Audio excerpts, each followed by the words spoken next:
In Sandeep Agarwal, fund manager and co-founder, Sowilo Investment Manager, to talk to us about IT and maybe a bit more as well. But Sandeep, let me start off with that critical question with regard to IT.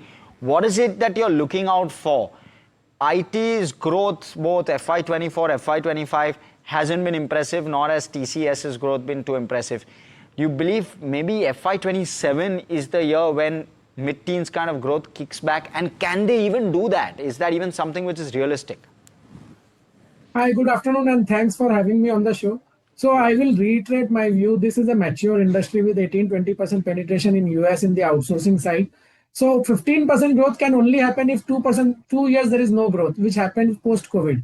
So that is what my view, which I hold clearly, that this is the industry where large caps will keep on growing at a CAGR of 5-6%. Some benefits of margin, some buyback benefits, and you will see 7-8% kind of earnings growth for the large names.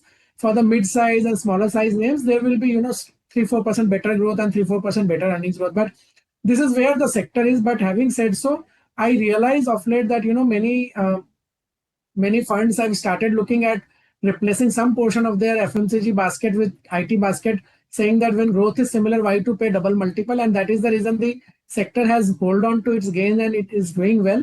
But fundamentally, I think expecting beyond 6-7% revenue growth for large caps with slight margin improvement is very, very optimistic. I think that is where the sector will be.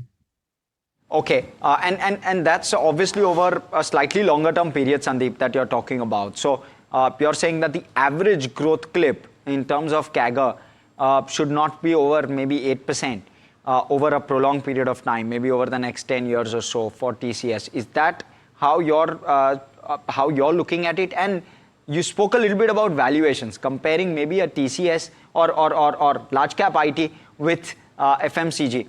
But both therefore look expensive. Yes, definitely expensive, because this. We also have to remember that with agentic AI coming into picture, Gen AI coming into picture, the efforts are going down madly. We are seeing that in our business, we are able to achieve the same objectives with much less effort. So I can make out that what is happening globally. So if efforts are going to go down so much, there is only so much you can do on the realization side. So obviously, even 6-8% growth for 10 years, I am not very confident. I will rather say 5-6% growth for 10 years for the large cap is most optimistic scenario, with little bit of delta because of buyback, because buyback reduces the number of shares, so your EPS growth could be slightly higher.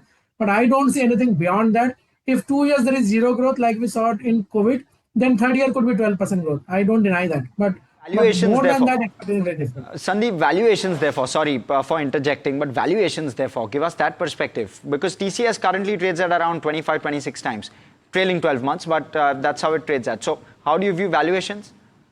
So I am very uncomfortable to give more than 3 times PEG ratio to such large companies with 6-7% growth. I think that is where they are trading. So they are in uncomfortable zone. I will not comment on any specific names, but most of the large cap in Indian tech today are at very expensive valuations and growth will be limited. So we are very cautious of that. Rather, you should look at sectors like ER&D where growth could be double of the IT services growth. There again, the problem is that the multiples are double the multiples of the large cap. So some time correction, some price correction has to happen. Then only, the sector will start looking attractive. Otherwise, the whole sector is quite expensive. Right now, the only investment rationale is that you switch something of 50 multiple with 25 multiple and same output. That is what, people are doing probably. If you had those stocks in your portfolio, would you do that swap as well, Sandeep?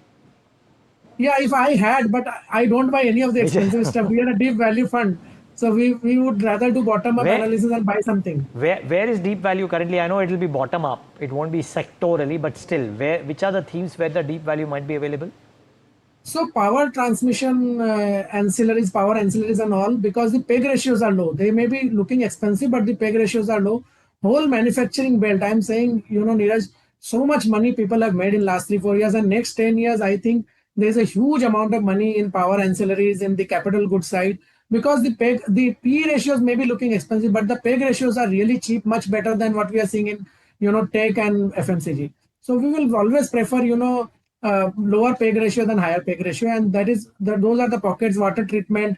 These are the industries which are doing phenomenally well. Even banking, I think after 1 or 2 quarters, the large banks may look good. NBFC is looking decent. So these are the spaces where there is a lot of money which can be made. So, and then in power ancillaries, is it largely transmission and distribution, or are there others where the PEG ratio is really good? It could be equipment companies, whatever. Yeah. So equipment companies are there, small cable companies. We are very bullish on the small cable companies. We are not very bullish on the large cable names because they are quite expensive. But the smaller cable names, you run a screener, you will find their stocks with 12, 13, 14 multiple also, and they are going to give phenomenal returns. And there are some wire companies which are also going to do phenomenal because this is a structural story. We like those names. We like some transformer names, but transformers is a very well discovered story and very expensive now. So we are not so keen on that. But wires and cables is very good space, and then distribution, transmission. Some spots are there where the valuations are very reasonable. So we love them. We love the private banks. We love the NBFCs. These are the spaces where I think a huge amount of money will be made.